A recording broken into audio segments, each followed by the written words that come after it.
मनुष्य में बौनेपन का क्या कारण है?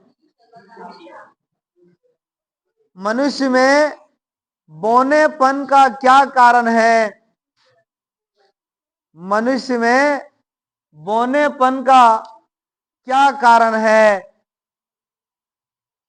तो इसका भी जवाब आप नियंत्रण एवं समन्वय में पढ़ चुके हैं, है ना? क्योंकि वृद्धि हार्मोन जो कौन ग्रंथि से निकलता है? पीयूष ग्रंथि, जिसको मास्टर ग्रंथि भी कहा जाता है, और वो हड्डियों की लंबाई को वृद्धि करता। अगर ये शरीर में अधिक स्रावित होता है तो व्यक्ति अधिक लंबा होता है, और ये कम स्रावित होता है तो व्यक्ति जो है सो कम लंबाई होता है, जिसको हम बौनापन कहते। यानी वृद्धि हार्मोन की कमी के कारण जो है व्यक्ति बौनापन हो जाता है। अगला 38 नंबर क्वेश्चन लिखो। ऑक्सीकरण अभिक्रिया क्या है? उदाहरण दें। ऑक्सीकरण किसको कहते हैं? उपचयन को। किसको कहते हैं? वह रासायनिक अभिक्रिया जिसमें ऑक्सीजन की वृद्धि होती है उसको क्या कहते हैं? ऑक्सीकरण अभिक्रिया कहते हैं या उपचयन अभिक्रिया कहते हैं। उदाहरण क्या देंगे? CuO प्लस H2 बनाता है Cu plus H2O। Cu plus H2O। H2 में यहाँ ऑक्सीजन की वृद्धि हुआ है, इसलिए H2 जो हुआ, H2 में उपचयन हुआ, यानी ऑक्सीकरण हुआ। अब लिखो 3 अंक वाले प्रश्न। 3 अंक वाले प्रश्न लिखो और 39 नंबर दो। 52 को क्वेश्चन आएगा, आप होश में हैं तो है 5-5 क्वेश्चन में थकिएगा तो 52 क्वेश्चन के लिखेगा?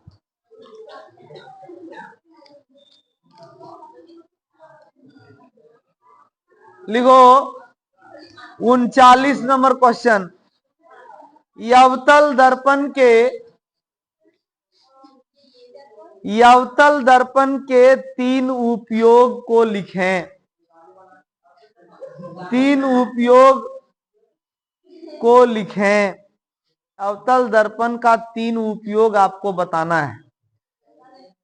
सबसे पहले हजामत बनाने के लिए सैलून में, हजामत बनाने के लिए। दूसरा सौर भट्टियों में अधिक ऊर्जा प्राप्त करने के लिए, सौर कुकर में भी, है ना? और वाहनों के हेडलाइट में, वाहनों के, जिसको यग्र दीप कहते हैं। 3 गो अंतर आप लिखे, 3 गो उपयोग आप लिख देंगे। लिखो अगला प्रश्न। 15 सेंटीमीटर फोकस दूरी के किसी उत्तल दर्पण से, किसी उत्तल दर्पण से कोई वस्तु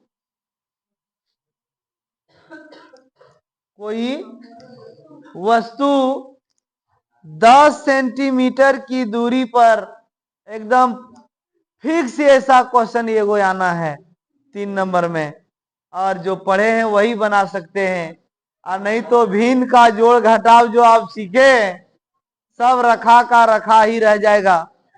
केवल भिन्न का जोड़ घटाव इसमें करना है। लिखो 10 सेंटीमीटर की दूरी पर रखी है पूर्ण विराम प्रतिबिंब की स्थिति,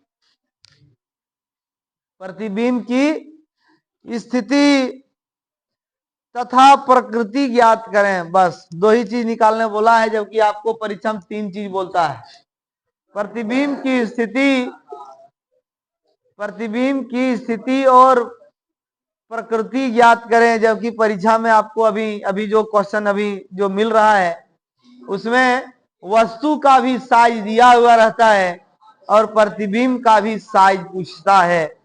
वैसे हम लोग यहाँ बता सकते हैं, बिना वस्तु के साइज का ही हम बता सकते हैं कि प्रतिबिंब का साइज क्या होगा।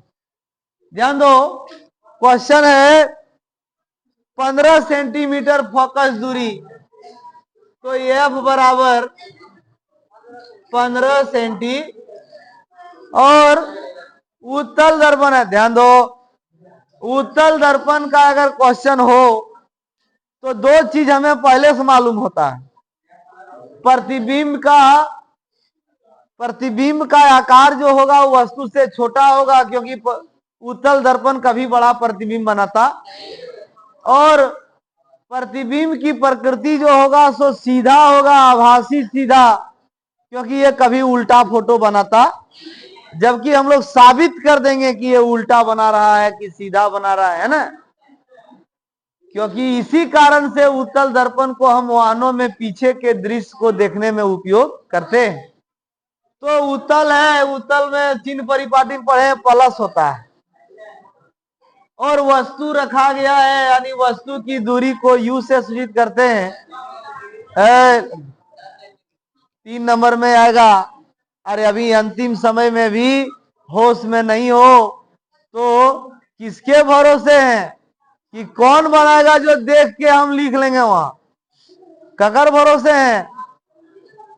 कोई नहीं जानेगा, पढ़ेगा वही जानेगा। यू कितना दूर पर वस्तु रखा गया है, जो हमेशा वस्तु की दूरी ऋणात्मक होता है, क्योंकि वो मूल बिंदु से बाईं ओर रखा जाता है। हमको निकालना है प्रतिबिंब की स्थिति, मतलब भी, और प्रकृति के लिए हम आवर्धन निकालेंगे एम। ये दो चीज हमको निकालना है। तो दर्पण का क्वेश्चन है, दर्पण सूत्र लगाएंगे। दर्पण सूत्र से, दर्पण सूत्र प्लस वाला होता है 1/v प्लस 1/u बराबर 1/f। ये प्लस में है, उधर ले जाएंगे, क्योंकि हमको भी निकालना है, एफ और यू दिया हुआ है। उसके बाद एफ का मान प्लस 15 है, माइनस यू का मान -10 है। ये माइनस और माइनस गुना होगा तो प्लस हो जाएगा। अब जो है 15 और 10 का एलसीएम लेंगे, 30 होगा। 15 दूनी 30, 2 एका 2, 10 तिया 30, 3 एका 3, 5/30, 5 एका 5, 5 छका, क्रॉस मल्टीप्लीकेशन करेंगे, यानी प्रतिबिंब बनेगा 6 सेंटीमीटर पर दर्पण के पीछे। प्लस है मतलब दाईं साइड, और दाईं साइड होता है पीछे और बाईं साइड होता है सामने। दर्पण के पीछे बनेगा। उसके बाद आवर्धन निकालना है। दर्पण में आवर्धन का सूत्र है -v/u। एम बराबर -v का मान अभी निकाले 6, और इसका मान -10, ये कट गया, 2 से काटेंगे, 2 तिया 6, एम बराबर निकला 3/, यानी दशमलव में बनाएंगे तो 30, 5 छका 0.6, इसका मतलब 1 से कम।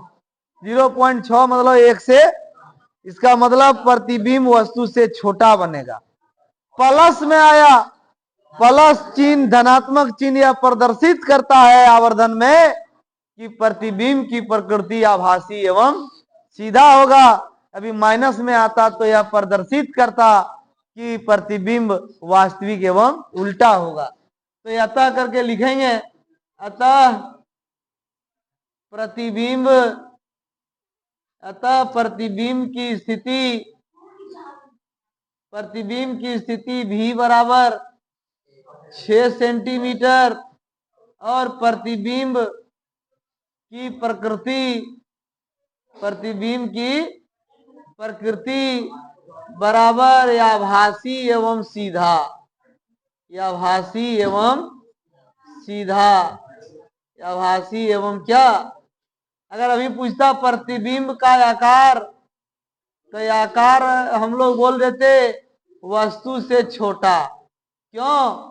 वस्तु से आवर्धन का मान 1 से कम आया है, 1 से कम मान आएगा तो छोटा, 1 से बड़ा आएगा तो बड़ा, और 1 आएगा तो वस्तु और प्रतिबिंब बराबर साइज का, वस्तु और प्रतिबिंब बराबर समान साइज का होगा। लिखो अगला प्रश्न, घर में बनाएगा इसको। लिखो निम्न रासायनिक समीकरणों को संतुलित करें, और इसको भी इंपॉर्टेंट मारो। 3, निम्न रासायनिक समीकरणों को संतुलित करें। PbNO3 फास्ट में लिखो, PbNO3 का होल ट्वाइस बनाता है PbO प्लस। परीक्षा में कई बार आया हुआ बोर्ड परीक्षा का क्वेश्चन है। दूसरा FeSO4 सब वियोजन अभिक्रिया का उदाहरण है। Fe2O3 SO2 SO3। तीसरा CH4 प्लस O2 सब बोर्ड परीक्षा का आया हुआ क्वेश्चन है। इसको आपको बैलेंस करना है।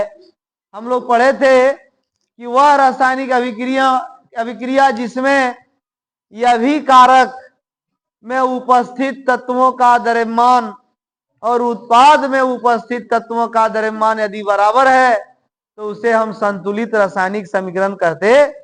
और वो अगर संतुलित नहीं है कोई समीकरण तो उसको हमें संतुलित करना आवश्यक है, क्योंकि द्रव्यमान संरक्षण के नियम से हम जानते हैं किसी भी रासायनिक अभिक्रिया में द्रव्यमानों का ना तो सृजन होता है और ना ही विनाश होता है। पंडित जी संतुलित कीजिए। ये एकदम ठीक नहीं है। आप गिनिए, वो यहाँ है 2 और 2 4 और 1 5 और यहाँ है 3 दूनी 6। कहाँ संतुलित है? तब कहाँ? और पीवी है यहाँ, खाली पी नहीं पीवी है। पीवी मतलब क्या होता है? पीवी मतलब क्या होता है? सीसा, लेड, पीवी। और Hg मतलब पारा, मरकरी। इसको बैलेंस करना।